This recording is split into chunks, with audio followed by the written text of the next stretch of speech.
One day, my mother was diagnosed with terminal cancer and given only 6 months to live. I asked my husband, George, and his mother if it would be possible to live with my mother for her last days.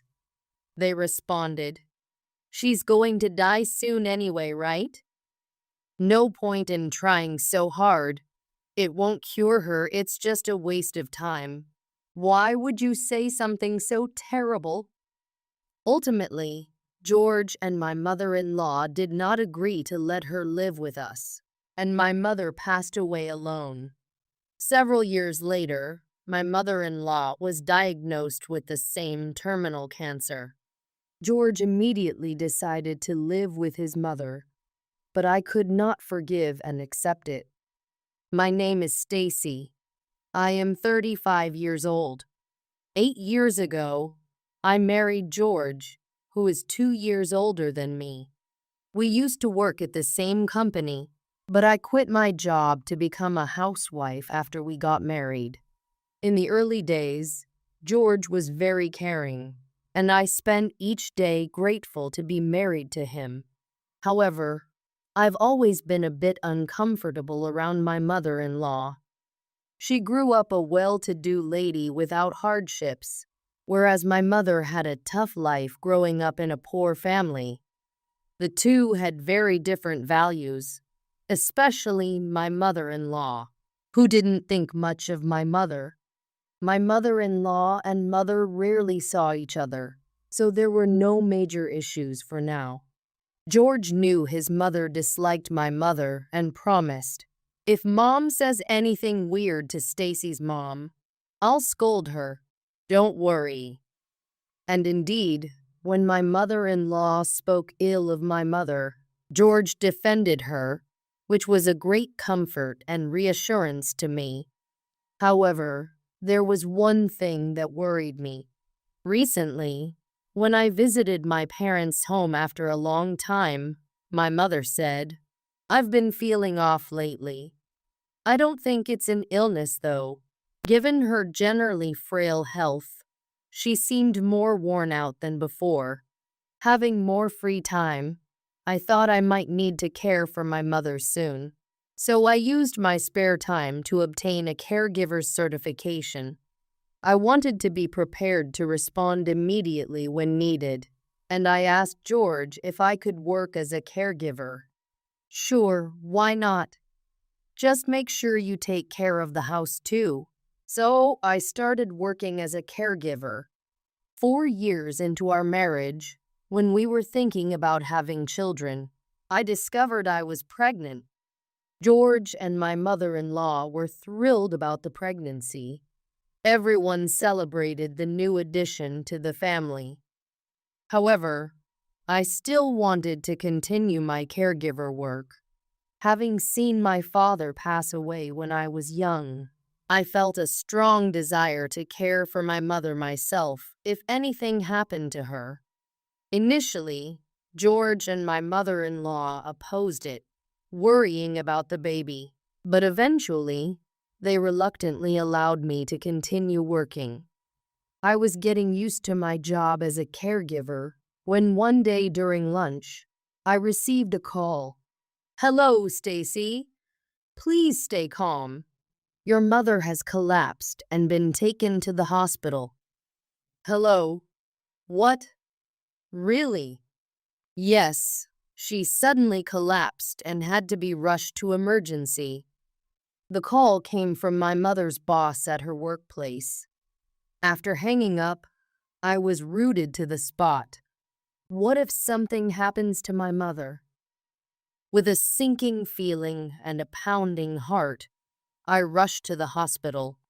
I was led into the doctor's office, where I was told, "Honestly, it's terminal lung cancer. Even with surgery and various treatments, she won't last long." The doctor continued, "We will keep treating her, but in the last month or so, you will have to choose whether she spends it in a palliative care ward or at home. She has expressed a desire to spend her remaining time with you." I needed to discuss this with George, so I returned home. George already knew I had been to the hospital. What did the doctor say? Terminal lung cancer, untreatable, and not much time left. Could we let her live with us for the last bit? I proposed this to George, but my mother-in-law, who was visiting our home, intervened. Why? She's already on her way out. Just leave her care to a facility. Clearly, my mother-in-law still disliked my mother. I couldn't believe her words. George, I hoped, would defend me, but he agreed with my mother-in-law. True, it would be uncomfortable to have a sick person in the house. Even so, I obtained a caregiver's certificate for times like this. I'm qualified and ready. Please, let me take care of my mother at our home. No matter how many times you ask, it's depressing just having that poor person around. And it's better to leave the care of someone dying to a hospital or a facility. My mother-in-law stubbornly refused the cohabitation. Mother is right. If you start caregiving, what about the housework? And I'll feel obliged to be considerate when I come home tired from work. Absolutely no cohabitation. Despite my desperate pleas, George and my mother-in-law did not approve of living with my mother. I returned to the hospital and explained the situation to my mother. I'm sorry. I wanted to live together, but George and his mother didn't allow it. As I recalled the rejection and my mother's treatment, I cried. Then my mother smiled and said, "What are you talking about, Stacy? I'm very happy that you tried so hard to live with me. Don't worry about anything." Hearing this, I could only cry out loud. If we couldn't care for her at home, I wanted at least to find her a good palliative care ward. After a desperate search, I found a suitable hospital nearby. From then on, I juggled work and house chores to visit my mother daily. But as much as my mother-in-law and even George disliked my mother, he never accompanied me on visits. Work keeps me busy, so I can't really show up. My husband had been refusing to visit, and he continued to do so even on his days off. It's your day off, so work isn't an issue, right? Won't you come to visit with me today? I tried to persuade him, but he responded with clear annoyance. Can't you just let me relax on my rare day off? And he declined yet again. Sorry, George, he didn't come again today. I apologized to my mother during one of the visits, but she replied, "It's perfectly fine. Having you come every day is enough for me. Plus, my coworkers and neighbors visit me too. I'm quite popular, you know." Despite her suffering from cancer, she tried not to burden me or George. One day, as my pregnancy progressed and my belly grew, I said, "Mom, you have to stay healthy until the grandchild is born, okay?" "Sure, but I can already feel that I don't have much time left." For the first time, my mother expressed her weakness to me. "Mom, please don't say that. I will cure you, and you will dote on your grandchild." I felt deep inside that it might be the end, but I couldn't bear the thought of my mother dying. From that day, my mother's health deteriorated daily, and one day, a nurse from the hospital where she was admitted called me. "Stacy, your mother is in critical condition. Please come immediately. She might not make it much longer." "I understand.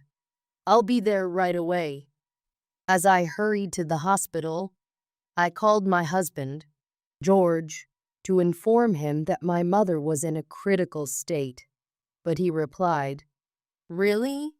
I'm busy with work, so I can't come," and hung up. "Mom, please hang on." Although she was still alive, she did not respond to my desperate calls. I called George again, hoping he would come to the hospital, but he snapped, "Enough already. I told you I'm working," and hung up again. His indifference was too much to bear. "Stacy." At that moment, my mother weakly called my name. I noticed and desperately called out to her, "Mom, Mom." But after that, she did not respond to my calls. In the end, without ever seeing her grandchild, my mother passed away after 6 months in the hospital. Not being able to care for her at home and not showing her her grandchild were my deepest regrets. But I was grateful that I could be there for her in her final moments. Mom has just passed away. I called George again when my mother passed away, but he merely responded, "I see. That's unfortunate," without ever showing his face at the hospital. Furthermore, he didn't help at all with the funeral, acting as if it had nothing to do with him. "Hey, she was your mother-in-law. Couldn't you help out a little?" Frustrated with his uncooperative attitude, I confronted him, but he retorted, "Whether I help or not is my decision. How many times do I have to tell you, why should I help with the funeral of someone I didn't even like? It's your mother, so you should handle it, right?" His response was shockingly callous. I was so appalled by my husband that I decided not to rely on him for anything related to my mother. "Stacy, are you okay? If there's anything I can do, please let me know."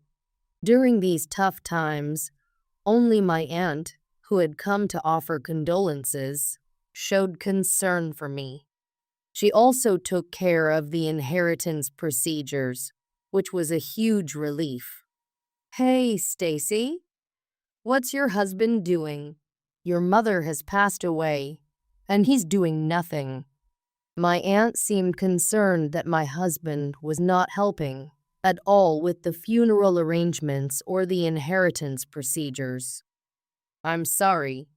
It seems like he's busy with work." I could only manage to reply to my aunt, "It's not your fault, Stacy. Normally, a husband should support his wife and take care of things. Is there really a job more important than dealing with a loved one's death?" Moved by her words, I found myself crying. I had felt the same way, and hearing her say it aloud was somewhat relieving. I was truly grateful for my aunt's presence. Although George and my in-laws did attend the funeral, George muttered, "I really hate such gloomy places," even during the funeral. "When will this be over? I want to go home." My mother-in-law looked utterly bored throughout the event, yawning and muttering complaints as if she wished she were anywhere else. I thought to myself that it would have been better if she had not attended at all, and it seemed my aunt felt the same way. "Stacy, that attitude is just appalling. It would have been far better if they hadn't shown up at all. It's unbelievable, really. Are they even the same kind of people as us?" she said angrily, expressing her frustration about how my husband and his mother disrespected her sister's funeral. Thus, my mother's death created a huge rift between my husband and me. Honestly, at this point, I was considering divorce. I was so angry at how my mother had been treated that I felt like I might explode. But ultimately, I couldn't go through with the divorce. The thought of raising my soon-to-be-born child alone was daunting. Although I was working, it was only part-time, and without a stable income or my husband's earnings, living would be challenging, forcing me to rely on him. I had initially taken up the caregiver job for my mother, and while I could have quit, the job was fulfilling, and more importantly, I needed the income for my child, so I decided to keep working for a while longer. After some time, my son was born. Seeing my newborn son, who somehow reminded me of my mother, I broke down thinking he might be her reincarnation. Stacy, you did well giving birth. Thank you. What a healthy boy. Even George, who was indifferent to others, and my mother-in-law, who was generally unenthusiastic, were very pleased this time. However, when my mother-in-law said, "You really did well giving birth. Now that the heir is here, we're set," I shuddered to think what she might have said if it had been a daughter instead. Due to childbirth and childcare, I decided to take a break from my caregiver job. My mother-in-law criticized, "How can a mother think of sending an infant to daycare? That's neglect." Not understanding that it's quite common for working parents to use daycare for infants nowadays, she clearly had outdated views. Having lost my mother to cancer, and with no one to help look after my son, and lacking the ability to earn enough money on my own, I reluctantly quit my job as my mother-in-law suggested. Looking back, I regret not considering other options, like asking my aunt, who had helped with the funeral, to look after my son while I worked. Eventually, I resumed my caregiver job when my son was old enough to attend daycare. I still had much to learn about caregiving and felt a strong attachment to the profession, so I returned to work during the hours he was at daycare. Life went on without major issues, and watching my son grow, I often wished I could have shown him to my mother, but I comforted myself thinking she must be watching over us from heaven. 4 years after my mother's death, George came home earlier than usual one day, saying he had something important to discuss. It was rare for him to initiate a conversation, so I felt a bit anxious. "So, what is it?" George started. "Listen carefully. Mom has collapsed." Hearing this, I thought to myself, good. She finally got what she deserved for how she treated my mother. But then George added, "It seems to be terminal cancer. The same lung cancer as your mother. There's nothing that can be done, and she doesn't have much time left." He looked somber as he continued. "So, what now? Where will she be treated?" George replied, "Mom's last wish is to live with us. So, I've already arranged for her to move from her house to ours. Please take care of it." Shockingly, George had decided to live with his mother without consulting me first. It was such a sudden announcement, and I couldn't accept it. Live together? I wasn't informed about this at all. I challenged him angrily. "So, I'm telling you now, or what? Are you planning to oppose me living with my mother at our home?" I had no choice but to be astounded by my husband George's response. Didn't he remember what he had said when my mother was in the same situation a few years ago? "Of course I'm opposed. Don't you remember what happened when my mom was in the same situation? What did you say? You said it was tiring to have a sick person in the house, unless you plan to take full responsibility yourself. I assume you're just going to dump it all on me again?" I confronted George with these words, but he replied, "I'm too busy with work to be there all the time. Plus, We couldn't live without my income, right? Stacy, caregiving is your profession, so you should quit your job and take care of my mother. Clearly, George intended to leave all the caregiving responsibilities to me. While I can't deny that his income supports our normal lifestyle, I was so angry that I threw back at him the very words he and my mother-in-law had said to me back then. Why should we bother taking care of your mother in this house if she's already on her way out?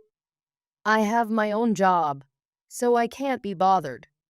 The moment I said that, George's face turned red. How dare you speak about my mother like that? He shouted. I'm just repeating what you and your mother told me years ago. Why should I have to live with your mother? I retorted sarcastically. It's natural for a daughter-in-law to take care of her mother-in-law. My mother is practically your mother too. What nonsense are you talking about? My real mother is already dead, and your mother is nothing like mine. George was making no sense, so I countered him. That might be so, but it's normal to think of your mother-in-law that way. There was no way I could treat my mother-in-law the way he suggested, knowing how horribly my own mother was treated. If that's what you're saying, then you take care of your mother entirely by yourself. I absolutely won't help. I told George bluntly and headed to my son's room. Our loud argument had surely been heard by my son. When I entered his room to check on him, he asked, Mom, are you okay? Sorry, did you hear us arguing because we were speaking so loudly? I said while stroking his head. I'm okay. I'm just sad to see you look so sad, Mom. I'm on your side, Mom. Even though he was only 4 years old and probably didn't understand the details of our discussion, he tried to comfort me. My son was such a good child, yet his father couldn't muster the decency to consider others. At that moment, I made a decision to protect my son, who stood by me. Ultimately, George and I couldn't agree on living with my mother-in-law, but he began staying at his parents' home to sort out my mother-in-law's belongings. It was convenient for me that George wasn't coming home because I had already decided to divorce him. About 2 weeks ago, my aunt mentioned seeing George walking arm in arm with another woman after my mother's funeral. Stacy, I think your husband might be cheating on you. Despite my anger during my mother's illness, I had stayed with George for my son's sake. But I couldn't stand it anymore after hearing my aunt's suspicions of infidelity. I enlisted my aunt's help to hire a detective agency to investigate. The agency found clear evidence of infidelity. It really was true. I can't live with him anymore. I showed the evidence to a lawyer introduced by my aunt and asked for legal representation. The lawyer prepared various documents to ensure the divorce would go smoothly. Having decided to divorce, I planned to leave the house with my son the day George and my mother-in-law were due to return.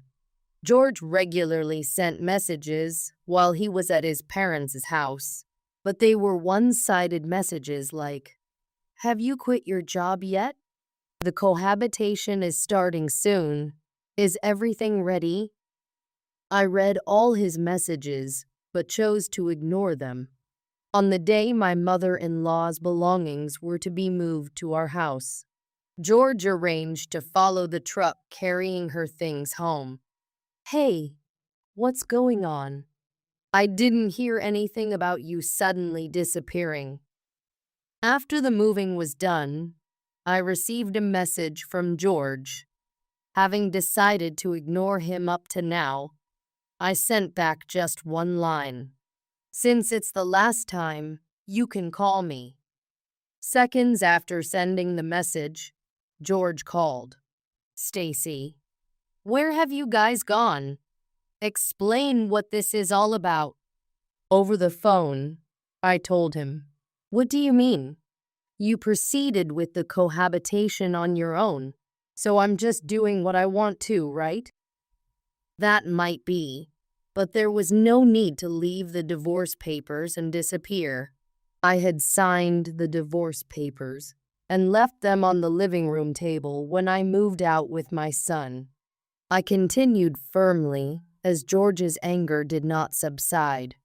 The divorce has nothing to do with the cohabitation.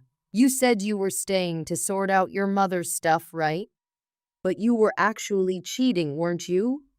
I can't live with someone like that. George fell silent as if his earlier fervor was a lie. So you're silent now, which means it was true. Remember my aunt? She saw you cheating. What?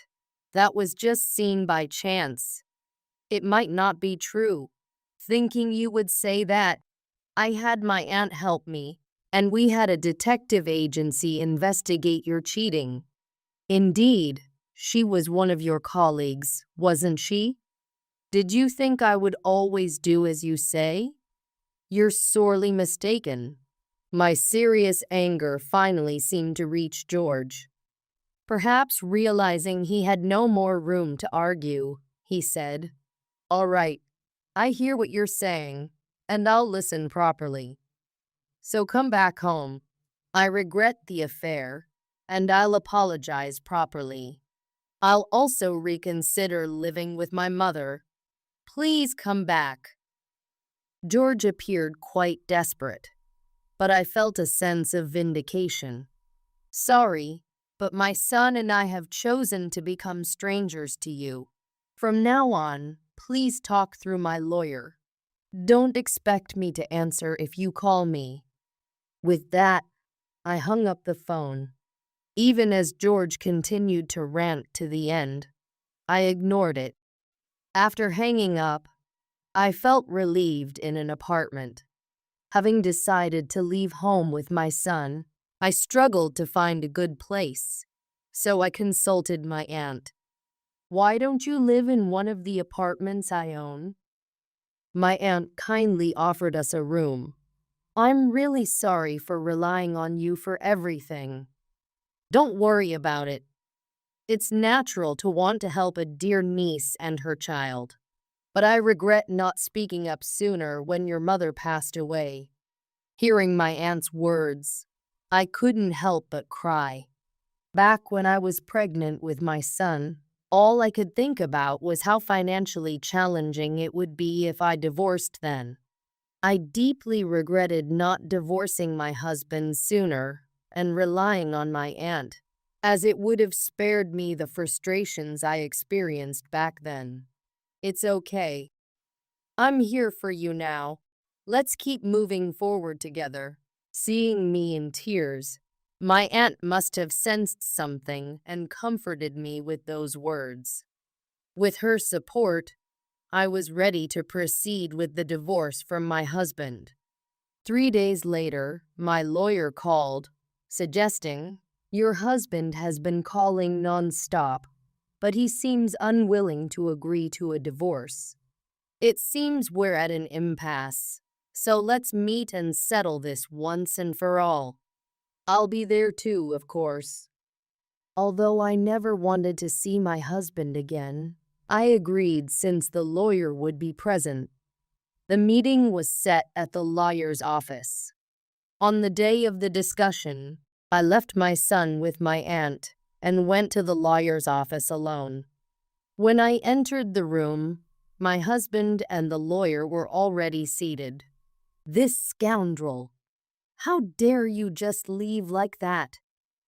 My husband immediately started yelling as he saw me, but the lawyer calmed him down and got him to sit back down. Today, we need to discuss 3 main topics: the divorce itself, compensation, and child support. The lawyer started. but I expected that my mother-in-law would also come up in the conversation. The discussion began, and I calmly asked my husband, "When will you sign the divorce papers and submit them to the city hall?" "What are you talking about? I've told you I don't want a divorce. Is this because you want me to take care of your mother?" "Don't make me say it again. It's natural for a daughter-in-law to care for her mother-in-law." As usual, my husband was spouting his nonsensical beliefs.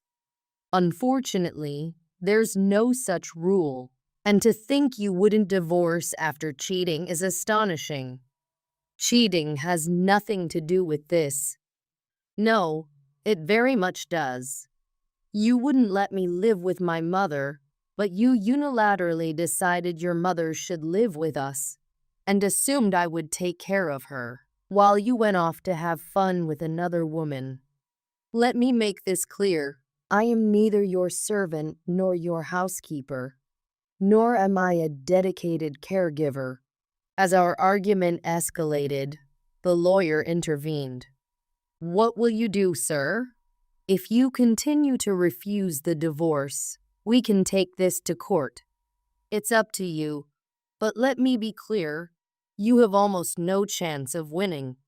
Any lawyer you hire knowing it's a losing battle would be hard to find. Even if you find one, it will be costly." Faced with the lawyer's blunt statement, my husband's face turned pale. It seemed he was finally reflecting on his actions, but it was too late. "Is there really no chance I can win?" "No, I can assure you, you will lose. We have ample evidence of your infidelity." Crushed by the lawyer's final word, my husband slumped. Eventually, realizing he had no way out, he agreed to the divorce. The settlement included $30,000 for infidelity and monthly child support payments, and the divorce was finalized smoothly. My husband's affair with his subordinate came to light at his company, thanks to someone I used to work with in the same department. The subordinate ended up resigning, and while my husband wasn't fired, he was moved to a less important department. With the responsibility of caring for his mother and frequent absences from work, I heard from a former colleague that he was struggling to make the compensation and child support payments due to his decreased income. His financial struggles were compounded when his affair became public, leading to his transfer and a significant salary reduction. He ended up working night shifts just to make ends meet.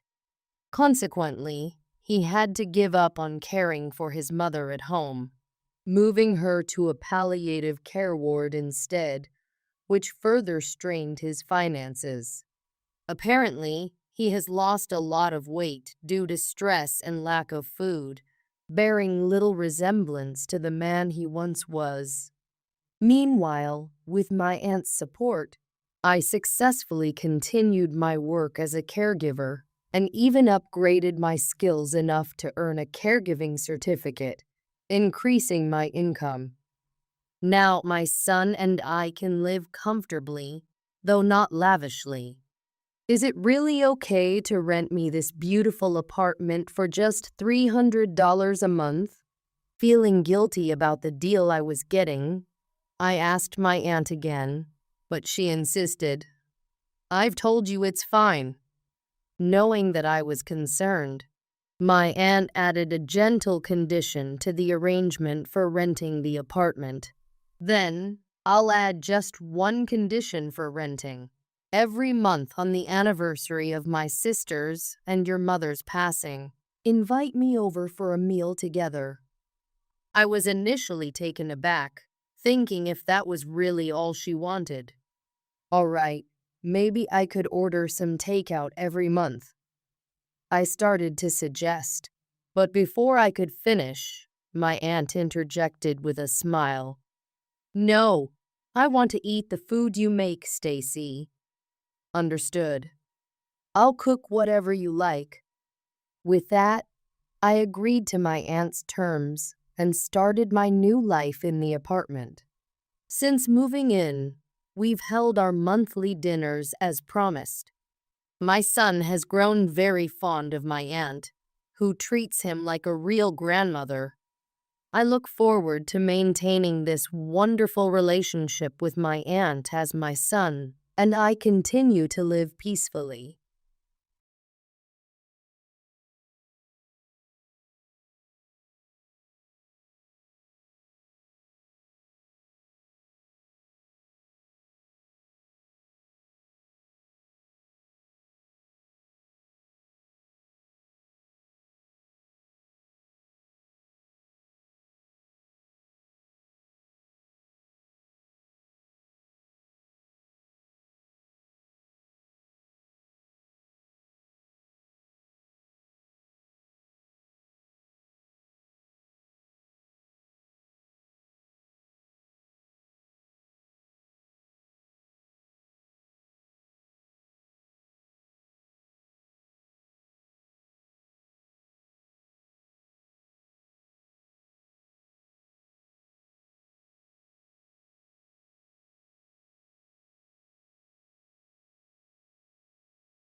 The mother-in-law was so shocked she couldn't speak. Greg started talking about buying a house even though he has no money. Where does he think the money for the house will come from? Me, right? It's unfair that he expects me to pay a huge amount and still behaves like this. Greg should apologize to me. The mother-in-law's veins throbbed with rage, as if they might burst at any moment. She had seemed straightforward when we first met for marriage, but it appears she can become a demon for her beloved son. Unforgivable. She clenched her fist and raised it. But I easily dodged it. Please stop. You'll hurt yourself. It'd be better if you only got hurt. Depending on your attitude, I might make you suffer even more. As the mother-in-law menacingly stepped closer, I felt an invisible force pushing me, and I kept backing away. Before I knew it, I was cornered in the small kitchen. Oh my, there's a knife here. Let's see how sharp it is. No, Mama. You can't possibly be thinking of using that on Angela, right? Please, stop. Greg immediately tried to calm his mother down. At least he was trying to protect me in a crisis. It's a shame I couldn't love him for that. Their intentions were all too clear. If it has to be done here, then a gas leak would be more realistic. Absolutely not the knife. Ah, it's so troublesome. It would be easier just to stab quickly. Yeah, but calm down, Mama. It has to look like an accident, right? The two of them grinned at me menacingly. What are you planning? What do you think? If you comply quietly, I can make it painless. But if you resist, it might hurt. Anyone would feel a sense of mortal danger after being given such hints. Greg may seem weak, but he is still a man. He is over 4 inches taller than me, and his large, thick hands slowly advanced towards me. His shadow darkened over me. Even knowing their intentions, the fear choked me, making my breath ragged. Help! I managed to cry out desperately. At that moment, the door flew open with a bang. Stay away from Angela. My mother burst into the room, holding up a smartphone and shouting like a police officer storming a hostage situation. I've recorded everything said so far. You were planning to harm Angela. There's no escape now, so give up. Greg, who had been acting tough, reverted back to his weak self, his eyes wide as he looked back and forth between my mother and me. Angela's mom. Why? Why are you here? You love your mama a lot, Greg. I know that. Huh? I mean, it's not like I'm particularly attached to my mom or anything. You don't have to hide it. It's fine to love your own mother. That's why I called mine too. After fleeing from the house viewing, the first person I turned to was my mother. Knowing she was next door gave me the courage to confront them. Now, it was my turn to stand tall and intimidate Greg. At that moment, Greg hid behind his mother, tail between his legs. What should we do, Mama? What should we do? Meanwhile, the mother-in-law, unflinching, advanced towards my mother. Oh my, Angela's mother. What exactly did we do? Did we use the knife? I haven't touched it, you know? Don't get carried away with your delusions. By the way, hiding and recording us is a crime, isn't it? Shall I call the police on you? The mother-in-law had a monstrous look as she tried to intimidate us. But my mother responded casually. Oh my, Greg's mother. What a coincidence. I was thinking of turning you in to the police too. Just as the doorbell rang, my mother pressed the intercom button nearby and exclaimed with a trembling voice.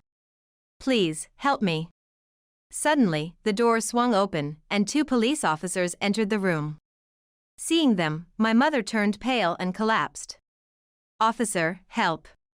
Seeing her sudden change, the mother-in-law distorted her face in disbelief, making her look even more like a villain, prompting the police to restrain her from behind. Don't touch me. No. I haven't done anything. Calling the police is an overreaction. I really didn't do anything. All right, Grandma. Just calm down a bit.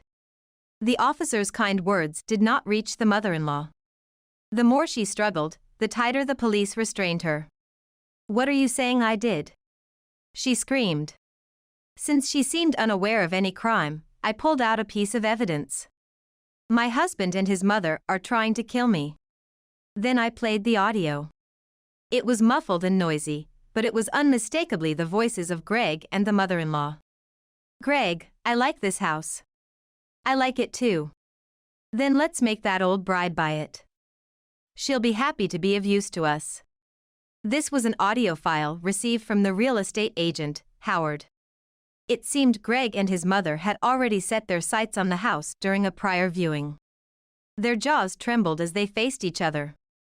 The recording continued. "But I hate it. It's really my dream home, yet temporarily the bride lives there as if it's hers. Just a little patience, Mama. If something happens to the bride while she's paying off the mortgage, the debt is forgiven. I'm looking forward to that day. Oh, should we build a doghouse in the yard for her? Oh, Mama. Building a doghouse is too much trouble, and buying one is a waste." I wanted to believe the mastermind was the weak-minded Greg, but he too seemed quite pleased. "Then we can just throw her out in the yard. There's a bit of snow, so if it's cold, she can make herself an igloo." Wow, poor Angela. If she's buried in the snow, she won't rot, and the house stays clean. After buying the house, she'll be disposable. Then we can send her off to the next world. This way, the house and a large sum from life insurance will be mine. Thank you for marrying such a good woman, Greg. You did well, Greg. Howard heard such a conversation during our later visit, hence his indifferent treatment. Though the talk might have seemed like a joke, seeing Greg hastily push for the contract convinced him it was serious. Greg's face went ashen as he collapsed weakly. It was hard to believe such a pitiful figure had devised such a terrifying plan. "Angela, it's not what it seems. It's a misunderstanding." "A misunderstanding? Then explain, how is it different?" Greg said nothing more, his cheeks wet with tears. "If you remain silent, how can I understand? By the way, when I checked Greg's computer, I found a dangerous search history." "What's this about?" My mother immediately opened Greg's laptop to show. The screen displayed a series of incriminating search terms. "Looking up perfect crime while not even locking your computer, huh?" The officer peered at the computer screen and his complexion changed. "Can we talk a bit?" "Me? Oh no, what should I do?" "Mama." Greg cried bitterly, seeking help from his mother. But the mother-in-law turned her back, refusing to look at him. "Huh? I don't know anything." "Mama?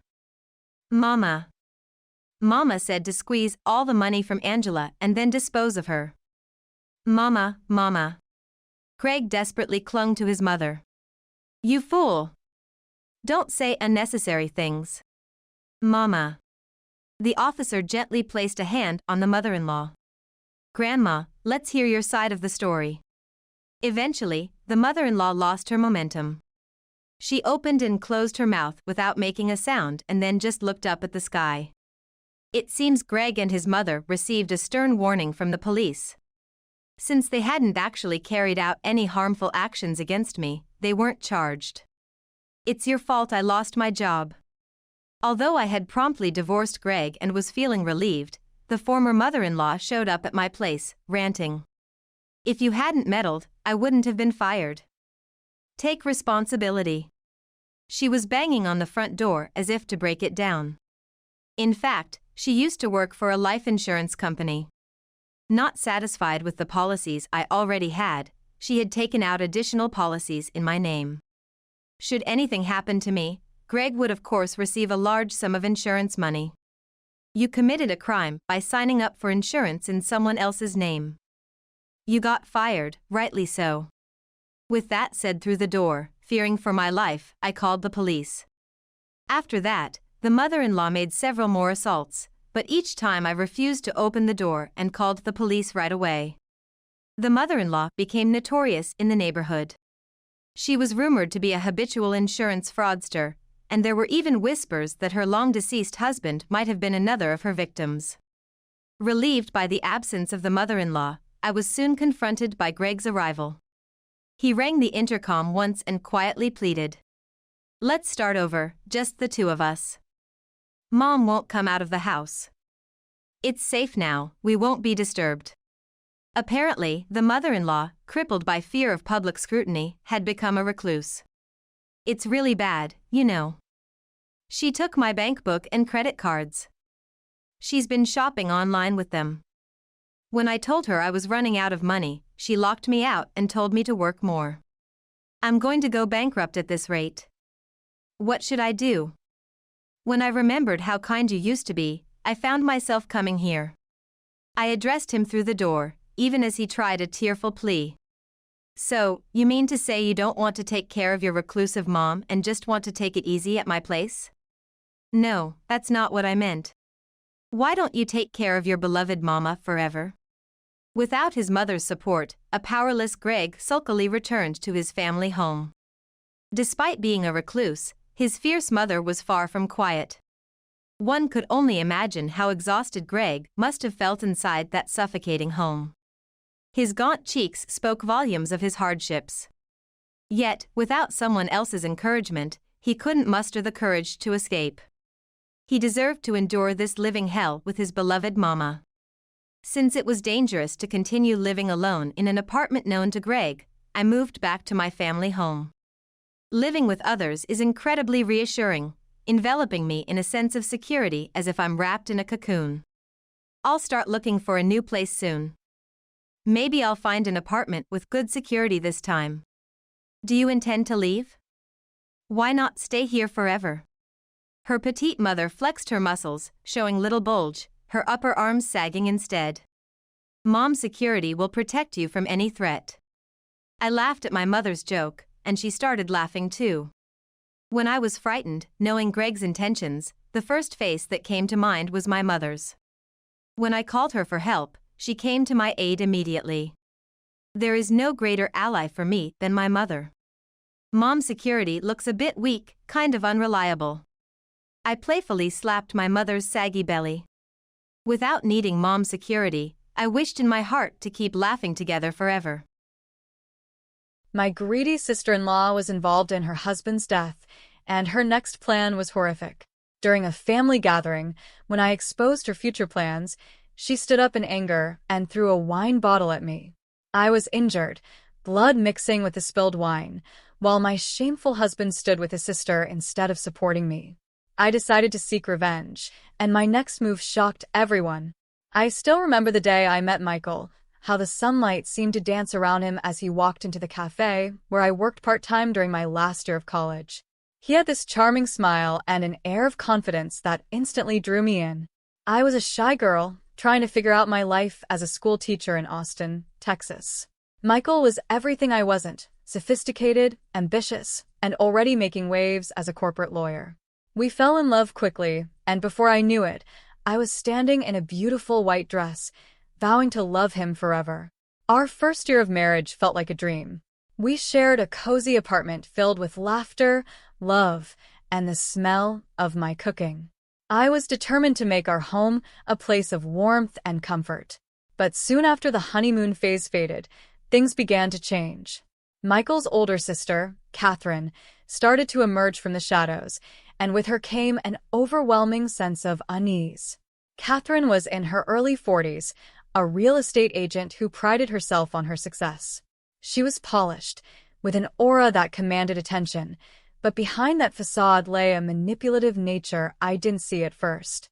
At family gatherings, she would smile sweetly while subtly critiquing my cooking or my outfit, often saying, "Oh, Sarah, that dress is a bit too bright for a dinner party, don't you think?" Michael would laugh it off, thinking she was just teasing, but I could feel the sting of her words. "Don't take her seriously," he would say, brushing my concerns aside. "Catherine just likes to joke around. You know how she is." I wanted to believe him, but as the months went by, her comments became more pointed, and I started to feel isolated, like a stranger in my own home. It was frustrating, but I was determined to maintain a peaceful relationship with her for Michael's sake. I thought if I just ignored Catherine's barbs, they would eventually stop. But I was wrong. Her subtle jabs turned into outright criticism, and soon, she was questioning everything about me. I would come home from work, exhausted and stressed, only to be met with a barrage of remarks about how I managed the household. "Sarah, you really need to be more organized," she would say, her tone dripping with condescension. "Michael deserves a wife who can handle things better." Michael would often roll his eyes, telling me that Catherine was just trying to help, but with every comment, my confidence eroded a little more. Then came the day everything changed. I was cleaning out Michael's office, trying to organize the chaos of papers that had piled up since our wedding. As I flipped through the files, I found a stack of documents that didn't belong there, legal papers, and to my shock, some of them looked official. At first, I thought they were just old documents Michael had forgotten to throw away. But as I read through them, my heart sank. They were forged legal documents. Catherine had been signing Michael's name to authorize financial transfers and sell off family assets without his knowledge. My hands trembled as I pieced together the evidence. She had been siphoning off money from their inheritance, all under the guise of handling family affairs. This was no mere sibling rivalry. This was serious deception. I was overwhelmed, and my mind raced with the implications. How could Michael not see this? How could he trust someone so manipulative? I knew I had to confront him, but I dreaded the fallout. That weekend, we hosted a family gathering at our apartment. Friends and relatives filled the space with laughter and chatter, but I felt a knot in my stomach as I prepared for the confrontation. When the moment felt right, I pulled Michael aside, my heart pounding. "Michael, I need to show you something," I said, my voice shaky. I led him to his office, hoping to catch him when he was in a good mood.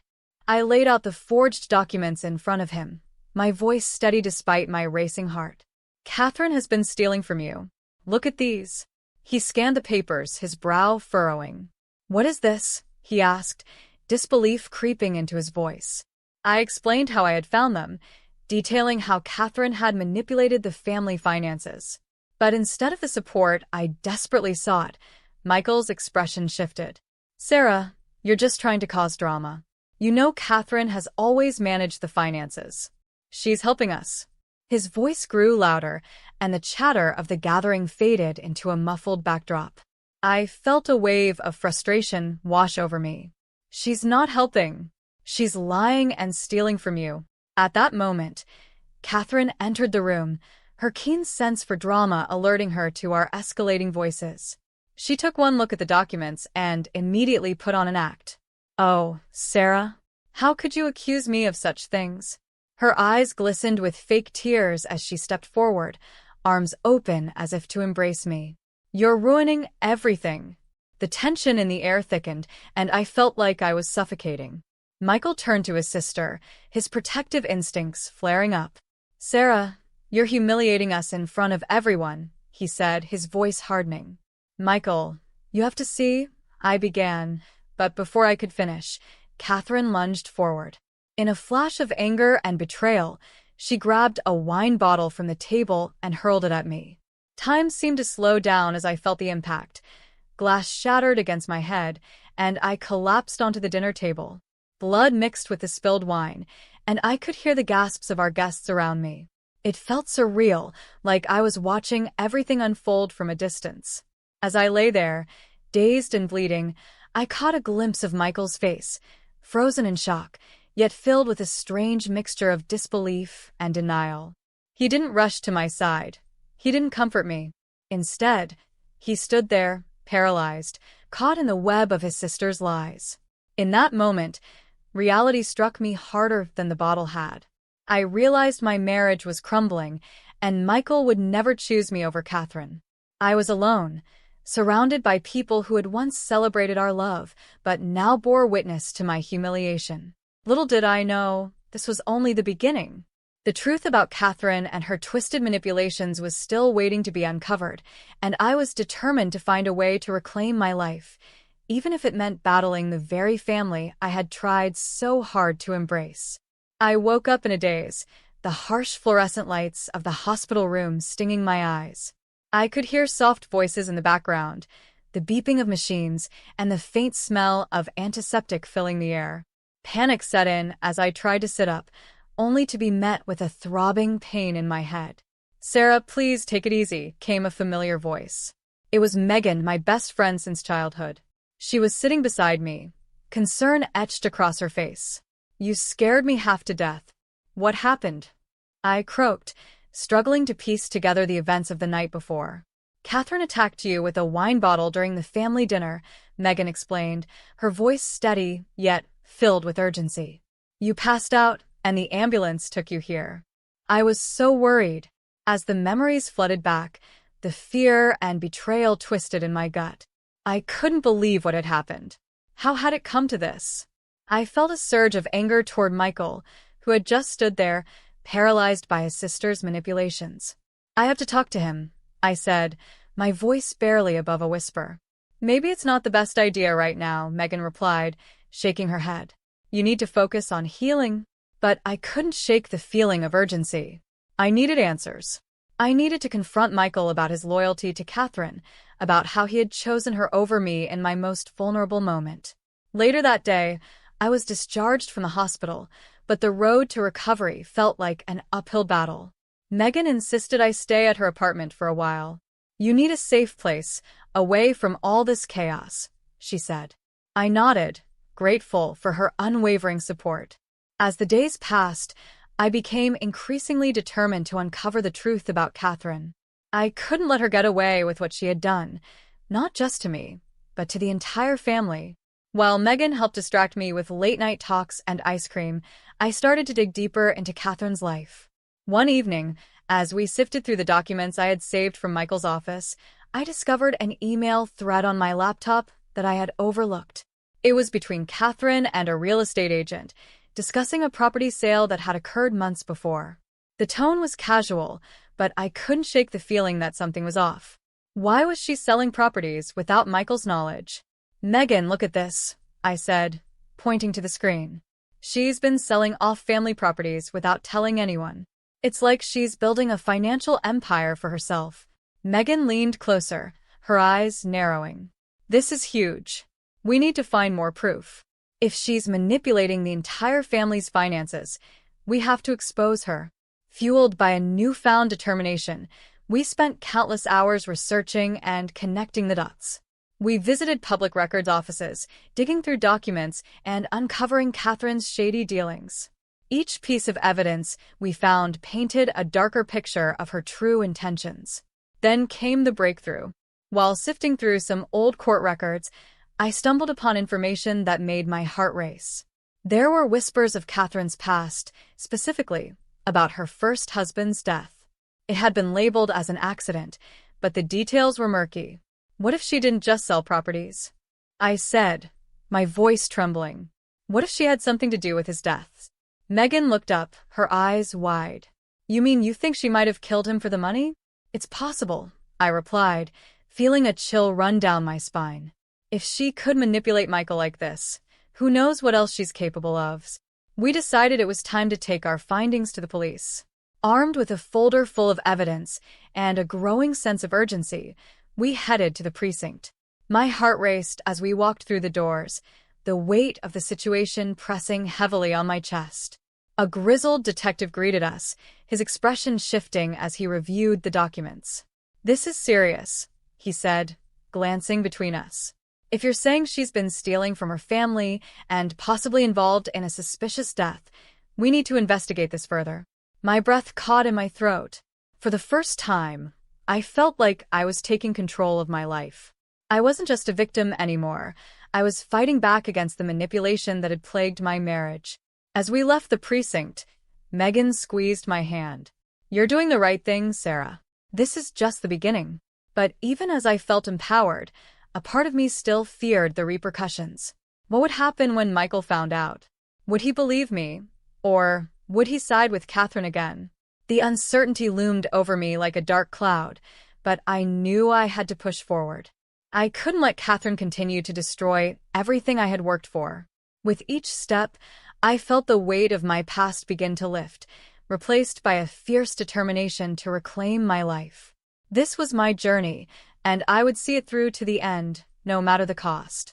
The days after my confrontation with Michael felt like a haze. I was still reeling from the shock of the wine bottle shattering against my head and the betrayal I felt in Michael's eyes.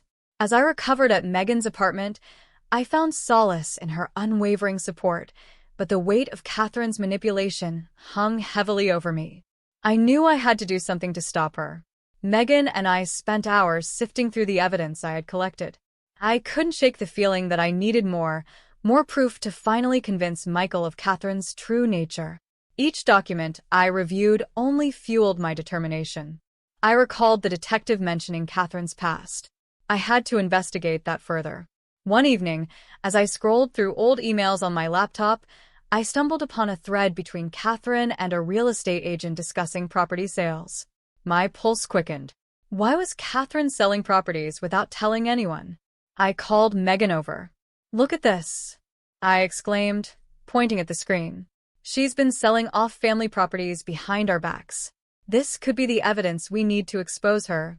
Megan leaned closer, her brow furrowing. "This is serious. If she's hiding financial transactions, it could show a pattern of deceit. We have to get this to the police." We decided to pay a visit to the precinct again. My heart raced as we walked through the familiar doors. The scent of coffee and paper filled the air, a stark reminder of the fight we were about to engage in. When we entered the detective's office, I felt a mix of anxiety and determination. "We found more evidence regarding Catherine's financial activities," I said, my voice firm. The detective's expression shifted as he reviewed the documents we brought. "This is significant," he said, his eyes widening. "If Catherine has been embezzling funds, we need to investigate this further. Also, I want to look into her past," I added, feeling the urgency rise within me. There might be more to her husband's death than what's been reported. "Her husband's death?" the detective echoed, intrigued. "What do you mean?" I explained what I had discovered about Catherine's first husband, Greg, and the suspicious circumstances surrounding his death. The detective nodded, taking notes. "We need to gather more information. I'll reach out to you if we find anything." As I left the precinct, a sense of empowerment coursed through me. I wasn't just a victim anymore. I was fighting back against the manipulation that had controlled my life for so long. But in the back of my mind, I feared how Michael would react to our investigation. Would he stand by his sister, or would he finally see the truth? A few days later, I received a call from the detective. "Sarah, we've managed to pull some additional records regarding Catherine's first husband's death. We'd like you to come down to discuss it." My heart raced. "I'll be there," I replied, a mix of hope and anxiety bubbling inside me. When I arrived at the precinct, the detective greeted me with a serious demeanor. "We've discovered inconsistencies in Catherine's statements regarding her husband's accident. We think there's more to this case than we initially believed." As I sat in the detective's office, I reviewed the files, my hands trembling. The documents outlined discrepancies in Catherine's account of the night Greg died. Witnesses had reported seeing her near the scene, yet she claimed to have been home. My stomach twisted at the realization that she might have been lying all along. "Sarah, are you okay?" the detective asked, noticing my pale face. "I can't believe this. She's been lying about everything," I whispered, feeling a mix of anger and disbelief. The detective nodded. "We need to build a case against her. It's essential we find a way to get you and Michael on board with this." After the meeting, I felt a surge of resolve. I was finally taking charge, but I also dreaded the confrontation I knew awaited me. Would Michael believe me, or would he remain loyal to Catherine? That evening, I decided to reach out to him. "Michael, I found something significant about Catherine. We need to talk." His voice was hesitant when he replied, "I've been thinking about everything. Can we meet tomorrow?" The next day, my heart raced as I waited for him to arrive. When he walked in, his expression was serious. "I've been hearing a lot of things, Sarah," he said cautiously. "I know. I found evidence about Catherine's past. She's been lying about her husband's death, and it goes deeper than that. You have to see this," I urged, showing him the files. Just as I thought he might be open to understanding, Catherine barged into the room, her expression a mask of fury. "What are you doing, Michael?"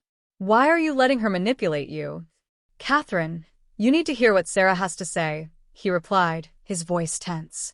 But Catherine wouldn't listen.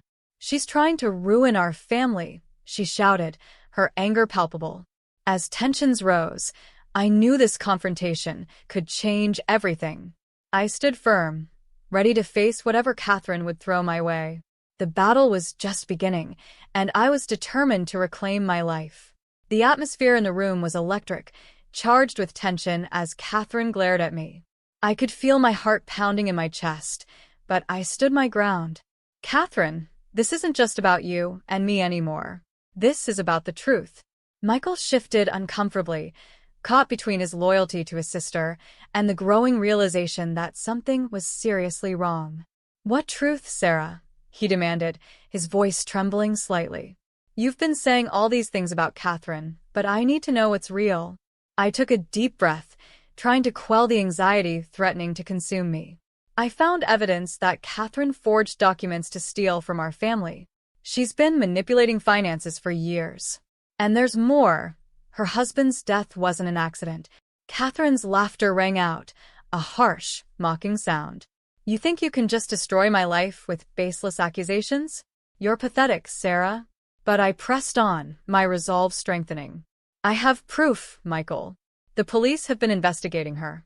They found discrepancies in Catherine's statements about Greg's death. Witnesses saw her at the scene, yet she claimed she was home. This is serious. Lies. All lies. Catherine screeched, her face flushed with rage. You're just trying to ruin our family. Family? You call this a family's? I shot back, my voice rising. You've hurt everyone around you, including me. You attacked me, Catherine. I won't let you control our lives anymore. Michael remained silent, his expression shifting as he processed my words. I could see the internal struggle etched across his face, and I hoped he would finally see Catherine for who she truly was. Michael, I continued, my voice softer now, you have to believe me. I know it's hard to accept, but Catherine is not the person you think she is. I'm fighting for us, for our future. Don't you want to protect what we have? His gaze flickered between us, and I could sense the walls he had built around his heart beginning to crack. I don't know what to believe, he admitted, his voice breaking. Before I could respond, Catherine stepped forward, her eyes narrowing dangerously. Michael, don't listen to her. She's trying to manipulate you. She's a liar, and she'll do anything to come between us. Enough, Michael shouted, his voice resonating through the room. He turned to Catherine, anger and hurt flashing in his eyes. I need to know the truth, and I want you to be honest with me. Did you forge those documents? Did you lie about Greg? Catherine hesitated, the mask slipping for just a moment. I did what I had to do. You wouldn't understand, she snapped, her bravado faltering. As Michael processed her words, I felt a surge of hope. This was the moment we had been waiting for. You need to turn yourself in, Catherine. This is your chance to take responsibility for what you've done, I urged. Her facade crumbled, and for the first time, I saw the fear in her eyes. You wouldn't dare, she hissed, backing away. I'm family. You can't do this to me. Michael took a step closer to me, determination replacing his earlier confusion. I'm done protecting you, Catherine. You've hurt too many people. With that, he pulled out his phone and called the police. I held my breath as he explained the situation, watching as Catherine's face drained of color. Within minutes, the sound of sirens filled the air, and I felt a mix of relief and apprehension. As the officers entered our apartment, I knew this chapter of my life was finally coming to a close. Catherine was handcuffed and led away, her protests echoing in the hallway. With Catherine gone, Michael turned to me, his expression a mix of remorse and realization. I'm so sorry, Sarah. I should have listened to you. I stepped closer, feeling a weight lift off my shoulders. I wanted to protect us both, Michael. It's time for us to heal. As we stood together, I felt a newfound sense of strength. I had fought hard to reclaim my life, and I wasn't about to let the past define me. This was a turning point, a chance to rebuild and reclaim my happiness. In the days that followed, I focused on healing, both physically and emotionally. I moved out of Megan's apartment and into a new place, a fresh start away from the chaos.